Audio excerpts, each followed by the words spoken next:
aujourd'hui vous faites pleinement ce que vous aimez, mais concrètement, c'est quoi un bibliothécaire?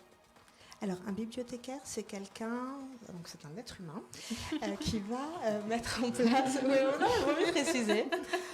C'est un être humain qui va mettre en place une bibliothèque, c'est-à-dire assembler, mettre ensemble des livres pour qu'ils forment une collection. Ça veut dire que quand le bibliothécaire va monter sa bibliothèque, il va la faire en fonction du public pour laquelle il l'adresse.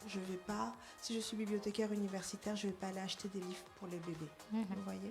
Voilà, donc la collection, elle est bâtie avec une réflexion et une orientation vers le public qu'elle vise.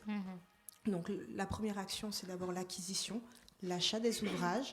Et une fois qu'on a acheté les livres, on les organise. Alors il y a des normes d'organisation pour les bibliothèques en fonction du volume de livres qu'on a, du nombre de livres qu'on a achetés pour la bibliothèque.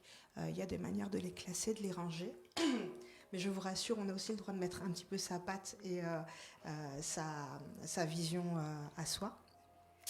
Et une fois que ça c'est fait, on passe... Alors, les acquisitions sont permanentes, puisque les collections s'abîment, les livres s'abîment. Quand, je ne sais pas si on est dans une bibliothèque d'école, on sait que nos enfants, ils vont abîmer les livres. Au bout d'un moment, il faut les enlever.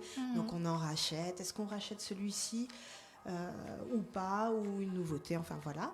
Et donc, une fois qu'on a fait ça, après, on est dans la médiation autour du livre. Et c'est vraiment déjà une des choses qui me plaît le plus.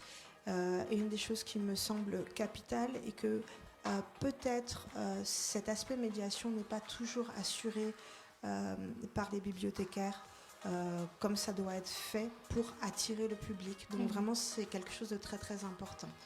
Vraiment mettre en place des actions qui font que les enfants, les adultes, peu importe, sont heureux de venir à la bibliothèque, de passer du temps dans ce lieu-là et de repartir avec des livres. Ouais.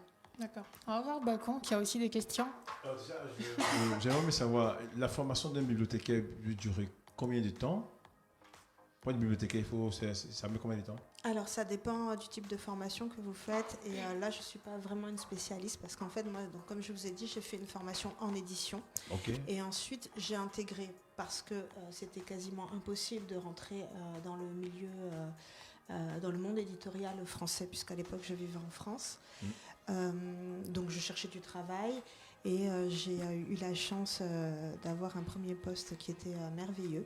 J'ai été médiatrice du livre dans une bibliothèque dans le 78 au Murau. Peut-être, je ne sais pas si on vous écoute à l'étranger. Oui, forcément. Voilà, donc j'étais au Murau.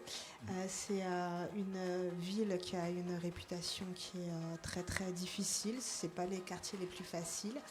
Mais c'était absolument extraordinaire parce que ça m'a permis de justement aller au-delà. De sortir de la bibliothèque et d'aller chercher les publics à l'extérieur. Donc c'est là que j'ai découvert notamment les bibliothèques de rue. Donc le concept c'est on prend des livres dans la bibliothèque, on a une voiture, on était une équipe, on était une équipe de 4, une super équipe, nos caisses de livres et on allait s'asseoir dans les quartiers avec les nattes et on lisait aux enfants dans la rue. Donc c'était vraiment chouette. Et donc pour en revenir à la question